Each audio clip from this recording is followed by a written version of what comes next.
Please introduce yourself to the jury. My name is William James. Are you married, Mr. James? I am. And do you have any kids? I do. I have two kids, a 13-year-old and a 9-year-old, one boy, one girl. What do you do for a living, Mr. James? I work with the United States Army.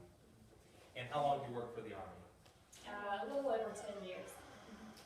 Now, turn your attention to the events of October 2nd, 2014. Do you remember that day? I do.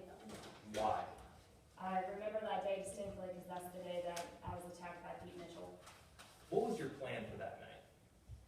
A little earlier in the night, I met up with some friends of mine at a football game.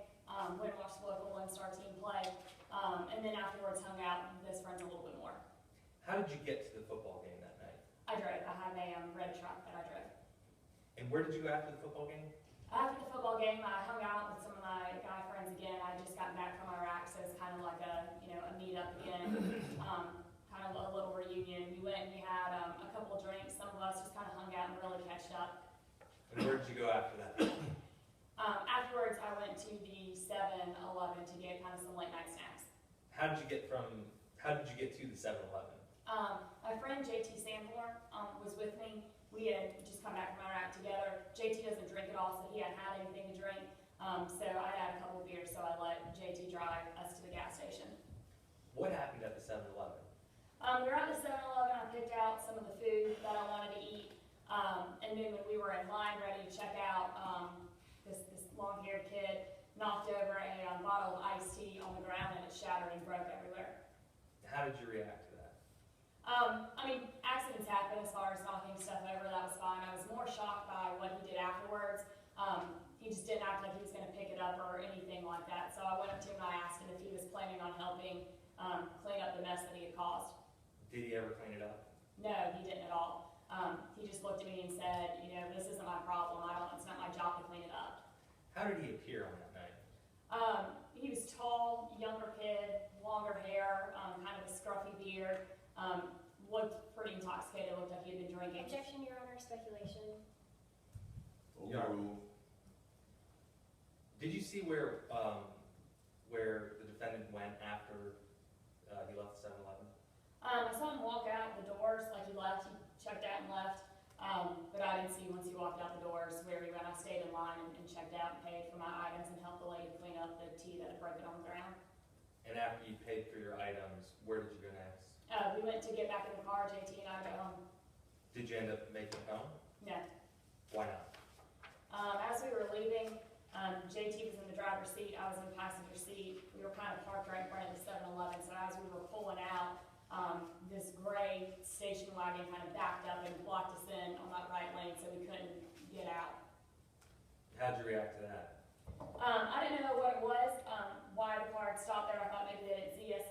I kind of got out, I opened the car door, kind of leaned out. I just kind of threw my hands up in the air like, hey, what's going on, kind of thing.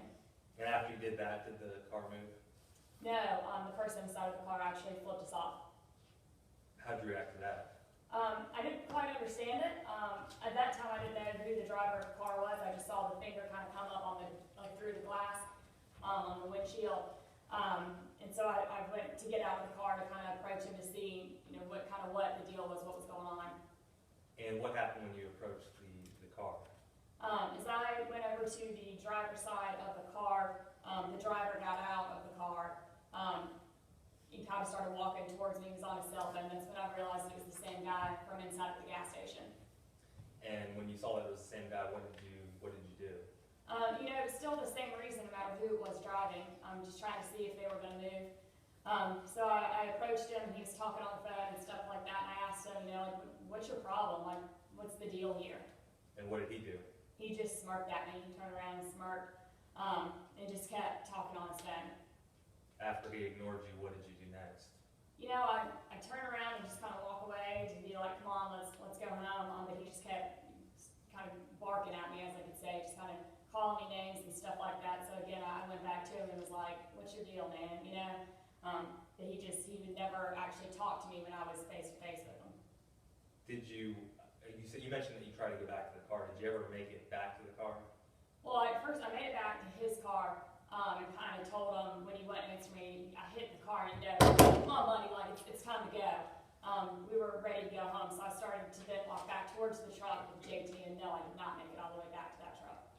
Why not? When I made it kind of towards the front of that gray car, something hit me over the head extremely hard. I kind of started to fall towards the ground. Did it feel like a fist? God, no. No, it was much harder than a fist. And what happened after that? I got hit in the head. I started to get a little disoriented. I'm not 100% sure. I could feel like a warmness running down my head. And then at that point, my survival instincts kind of kicked in. And so I turned back towards where the kid had hit me where he was and wrapped him up. Just hoping that maybe if we were in some sort of bear hug, he wouldn't be able to use his arms to hit me again over the head with whatever it is that he hit me with. Did you ever hit the defendant? Not before I got hit in the head. It wouldn't shock me if I hit him when we were wrapped up, but I'm not 100% positive. But like I said, we were wrapped up and kind of rolling around on the ground, and I may have thrown a punch or two. Then I'm not sure, to be honest with you. And how did you get separated after you were wrapped up together on the ground? A police officer showed up and separated the two of us. He actually kind of drugged me over to the sidewalk that was in front of the bank in the 7-Eleven and set me down there.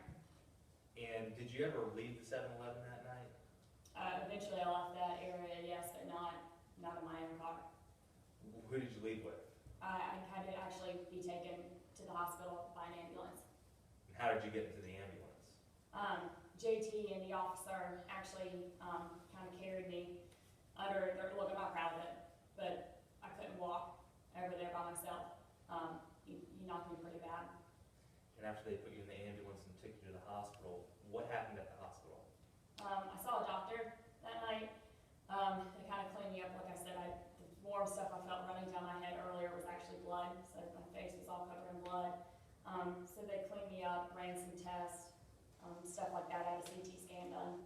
And after they did all those tests, did you end up leaving the hospital? Yeah, I ultimately went home in the early morning hours of October the 2nd. And what did they give you when you left the hospital? They gave me a copy of my medical records and the discharge papers to help me know how to clean kind of some of my injuries that I have. And would you recognize those records if I were to show them to you today? I would. This time I'm showing the opposing counsel what's been pre-marked as Exhibit 10 for identification purposes.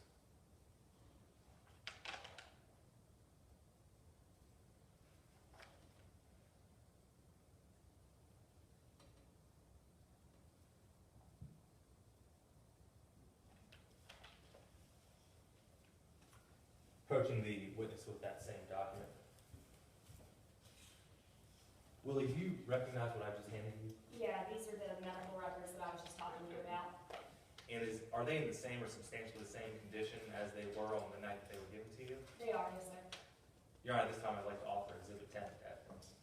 Any objection? Yes, Your Honor, I object to the entrance of the medical records coming into evidence because these medical records contain expert opinion and no foundation has been laid under Rule 702 to establish any expert knowledge that these opinions come with. Further, Your Honor, the entrance of these expert opinions through a lay witness like William James is improper. What do you say about that? Your Honor, this is a business record according to 8036. Additionally, this is a self-authenticating document. This has been stipulated to be authentic, and as such, we believe it's admissible today. What about the medical statements, the doctor's opinions, the doctor's findings? Why would that not be hearsay? This is a medical record, and it's actually a certified copy, so therefore it would meet the business record requirement. Your Honor, if I may, 8036 also has a foundation that needs to be laid to authenticate that it is a medical record. Just because it's authentic doesn't mean that hearsay is admissible. It doesn't mean that that medical expert opinion should be entered through a lay witness. I'm having a hard time with this. Your Honor, some of the foundational elements that she's talking about are negated if this is a certified record, which it is. Well, it's okay, it's authentic. We'll agree to that. But why, even though it's authentic, what about the opinions that are stated in this record? I mean, why don't we need expert testimony to support this? Your Honor, this is The only reason that would be excluded would be, for purposes of hearsay, and it meets the business record requirement, and as such, it's admissible. All right, I'm gonna sustain the objection. Mr. James, Ms. Willie, what injuries did you have that night? I had 3 big cuts in my head. Had a strain in my neck muscles. I also had a fracture in my eye socket. Would you recognize a picture of yourself on the night that included your injuries? Absolutely. Your Honor, at this time, we'd like to publish a large version of Exhibit 11A, which has already been entered into evidence. Any objection? Yes, Your Honor, at this time I would like to renew my 403, or my co-counsel's 403 objection that she made earlier. Although this exhibit is already entered into evidence, and publishing it again to the jury and in a large form will only go to prejudice them against my client, and the probative value of the jury seeing this for the second time is far outweighed by the prejudicial effect it will have. Yeah, why do we need a blow-up of a photograph that's large enough for the jury to see? Your Honor, Share it to them. precisely so that the jury can see it, so that the witness can explain and show her injuries. This would be no prejudice, as this record is already in evidence. We're merely asking for an enlarged version so that the witness can better explain the Yeah, injuries. I see whatever small probative value this blow-up may have. I think it's overridden by the undue prejudice to the defendant, so I'm not gonna allow you to use a blow-up. Now, you may use the photograph if you would like, it's in evidence, but you're not gonna use a blow-up. Yes, Your Honor, permission to retrieve the Oh, photo. absolutely. Thank you, Your Honor.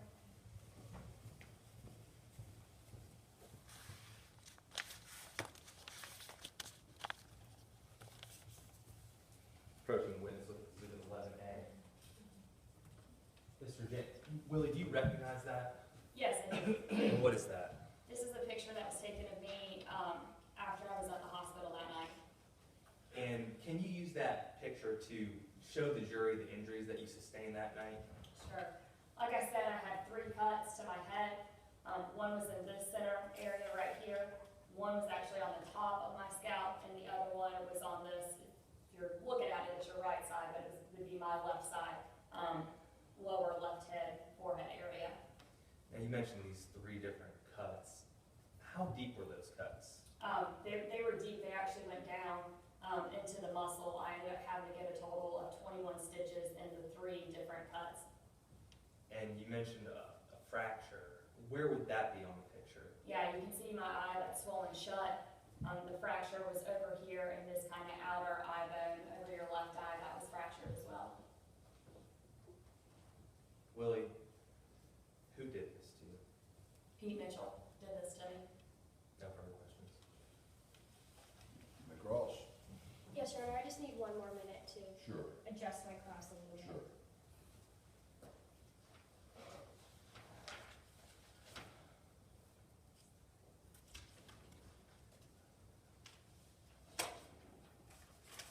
Mr. James, you need water or anything? I'm fine, thank you, sir. Did you get any serious plastic surgery after this? Yeah. I also went for a ginger change. What you doing here? She went the Bruce Jenner route. You went the Bruce Jenner route? Huh? Bruce Jenner. Oh, okay. Like this thing. Start over. Don't ask, don't tell. All right, you got 30 seconds. Okay, thank you, Your Honor.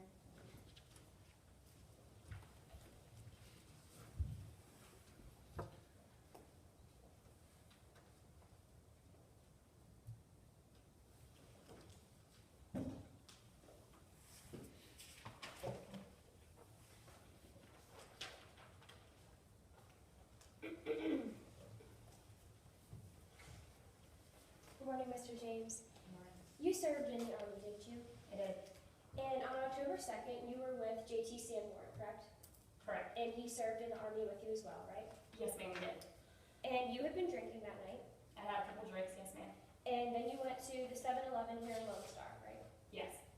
And when you were in the 7-Eleven, you noticed a young man. There were several people there, but specifically I noticed that younger man. I believe you're talking about your client a little later in the night, yes, ma'am. And then you saw a plastic bottle of tea fall to the ground? Yeah, broke and shattered, so it wasn't plastic, it was glass. You told Pete Mitchell to clean it up, right? I asked him if he was gonna clean it up since he had knocked it off the counter. But he didn't clean it up? No, he didn't, which I thought was very disrespectful of him. Well, as an Army veteran, you're used to people following your orders, right? I don't necessarily give orders, that wasn't my rank, but I'm used to people doing the right thing, which he wasn't doing. But it caused you a little bit of irritation that he didn't pick the tea back up, right? Absolutely, I thought it was extremely disrespectful for him not to clean up what he had broken. And you thought he was immature too, right? Yes, it was very reflective of his young age. So you left the 7-Eleven, I did. and JT, who was driving your car, tried to leave the parking lot. Yes, ma'am, we were trying to go home. But it's your testimony that Pete was blocking your exit. He was, yes, ma'am. But you didn't wait for him to continue backing his car out. Well, no, ma'am, like I said, I was gonna leave out the car to ask him what he, kind of what the deal was to see if he was gonna continue to back out, which he wasn't. He was at a complete stop. Right, it's your testimony that you opened the door of the truck, right, your truck. You stood on the stoop of your truck, right? Yes, ma'am. And you gestured to him to move. I did. But it was 2 a.m., Yes. so it was dark. Yes, ma'am, but there's lights in the parking lot. It's a well-lit area. But it was possible that a person sitting in their car at 2 a.m.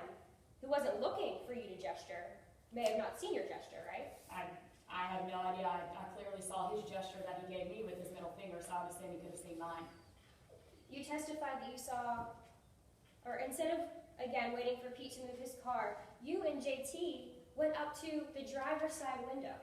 Yes, ma'am, after he stayed parked there for a while, I walked around to talk to him to see if he was going to move. Yes, ma'am. Even though the passenger side window was the window that was closest to you. Yes, ma'am, but there was no one in the passenger seat. But you didn't go up to the passenger seat and knock on the door. No, ma'am. You didn't ask him to move then. No, ma'am. You stormed directly around his car to go to the driver's door, right? I don't know if I'd say stormed, but I did walk over to the driver's side where he was. Yes, ma'am. And JT got out of the car too, right? He did after I did. And he blocked the front of Pete's car. He was standing out in front of the car in that area. So you apparently thought it was necessary for both of you to get out of the car to politely ask Pete to move his car?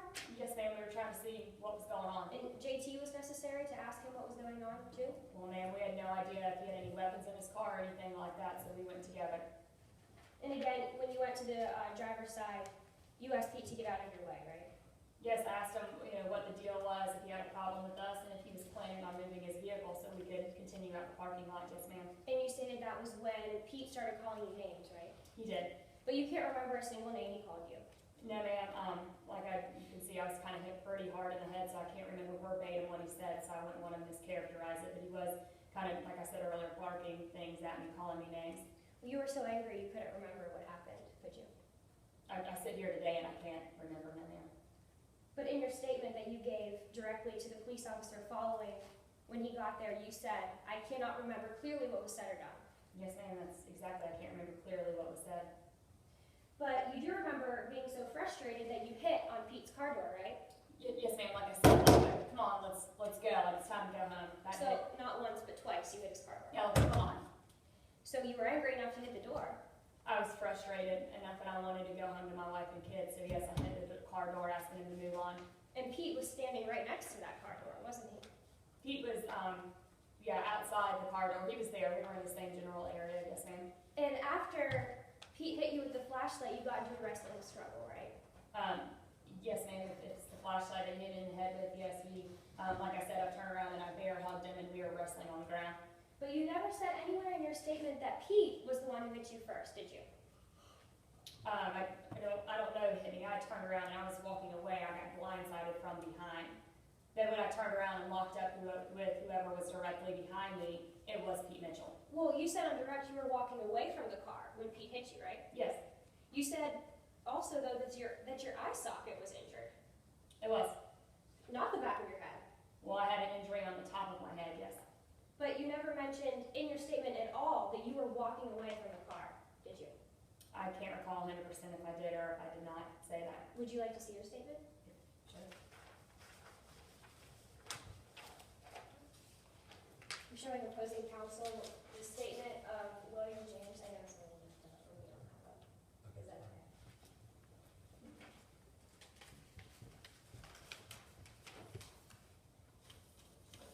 Mr. James, show me in your statement where it says I was walking away from the car when Pete Mitchell came up to me and hit me in the back of the head with a flashlight.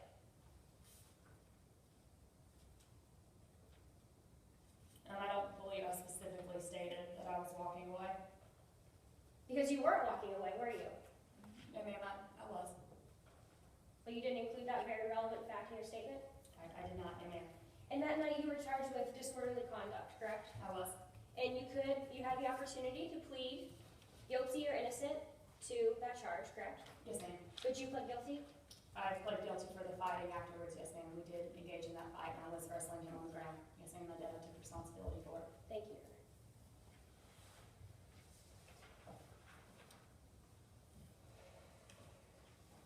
Redirect? Yes, Your Honor. Willie, were you fighting on October 2nd, 2014? I was afterwards, yes, sir. Like I said, I turned around and engaged in that fair hug and was wrestling on the ground, with Pete Mitchell seated over there.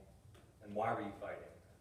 I've been hit in the head. Like I said, I didn't want to get hit again, so I locked up in that fight. I was fighting to not be injured anymore, fighting to not get hit in the head, and fighting for my life.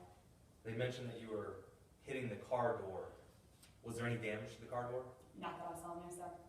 No further questions. All right, any further witnesses?